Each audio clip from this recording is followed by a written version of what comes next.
और इसी बीच आपको सीधा लिए चलते हैं उत्तर प्रदेश की विधानसभा में, जहां पर सीएम योगी आदित्यनाथ का संबोधन चल रहा है। हमारी अमानत है, प्रदेश का भविष्य है, देश का भविष्य है, और ये सरकार उसके लिए, उसके संरक्षण के लिए वह सब कुछ करेगी जो हो सकता है।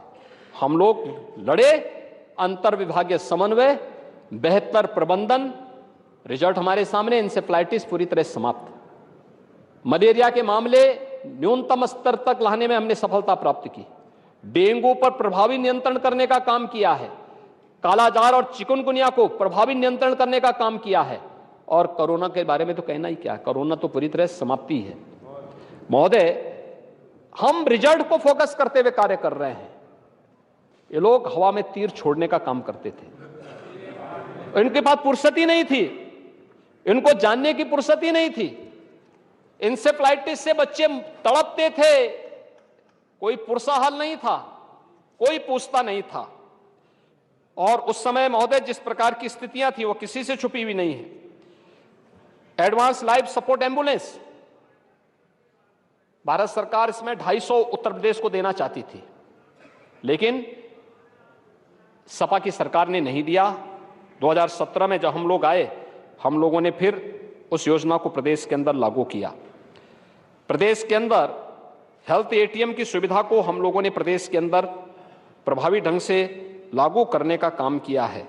और आज अन्य तमाम मामलों में भी प्रदेश सरकार तेजी के साथ आगे करने का कार्य कर रही है। सामाजिक सुरक्षा की गारंटी को भी प्रदेश सरकार ने तेजी के साथ आगे बढ़ाने का काम किया है। महोदय, सामाजिक सुरक्षा में 17 के पहले हर योजना भ्रष्टाचार की भेंट चढ़ती थी।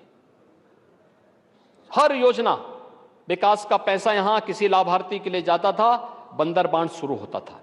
आज मैं कह सकता हूं कि पारदर्शी व्यवस्था के कारण जीरो लीकेज के लक्ष्य को डीबीटी के माध्यम से हम लोगों ने अचीव किया है।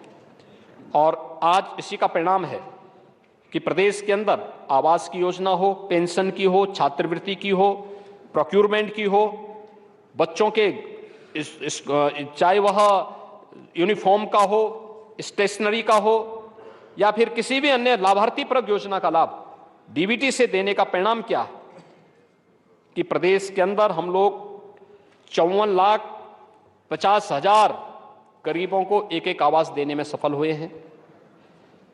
1,08,000 मुख्यमंत्री आवास योजना देने में, यानी प्रधानमंत्री और आवास योजना को मिलाकर के अगर आप देखेंगे तो 55,58,000 परिवारों को एक एक आवास उपलब्ध करवाने में हमने सफलता प्राप्त की।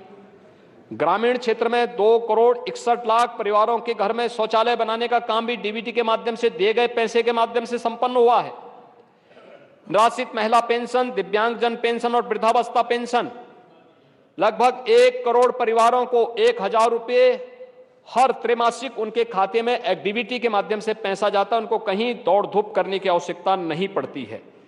और मुख्यमंत्री सामूहिक विवाह योजना में भी महोदय 2,55,679 जोड़ों का विवाह, जिसमें 51,000 रुपये की राशि प्रत्येक विवाह के लिए राज्य सरकार के स्तर पर उन गरीबों को उपलब्ध करवाया जाता है।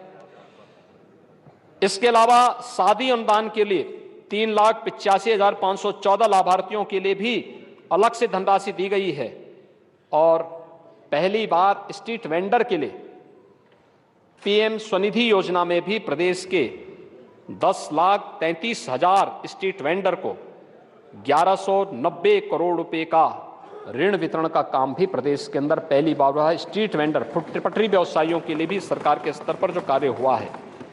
महोदय, 17 के पहले गरीबों को मिलने वाला राशन खाद्यान्न माफिया की भीड़ चढ़ जाता था, न सरकार को फुर्सत थी, और बहुत सारी जगह तो सरकार से जुड़े हुए लोग ही इस मामले में लिप्त थे। लेकिन आज मैं कह सकता हूं कि हमारे उत्तर प्रदेश में 15 करोड़ गरीबों को ई पॉस मशीन से राशन की सुविधा का लाभ प्रदेश के अंदर प्राप्त हो रहा है। One nation one ration card योजना लागू करने वाले राज्यों में उत्तर प्रदेश है।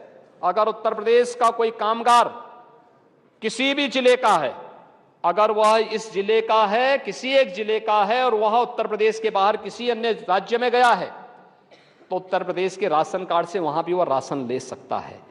One district one ration card one nation one ration card के लिए भी हम लोगों ने प्रदेश के अंदर राशन कार्ड को दिया है और साथ साथ उचित दर की जो हमारी दुकानें हैं इनको कॉमन सर्विस सेंटर के रूप में विकसित करने की कार्रवाई को हम लोगों ने आगे किया है। सरकार जो कहती है वो करके दिखाती है।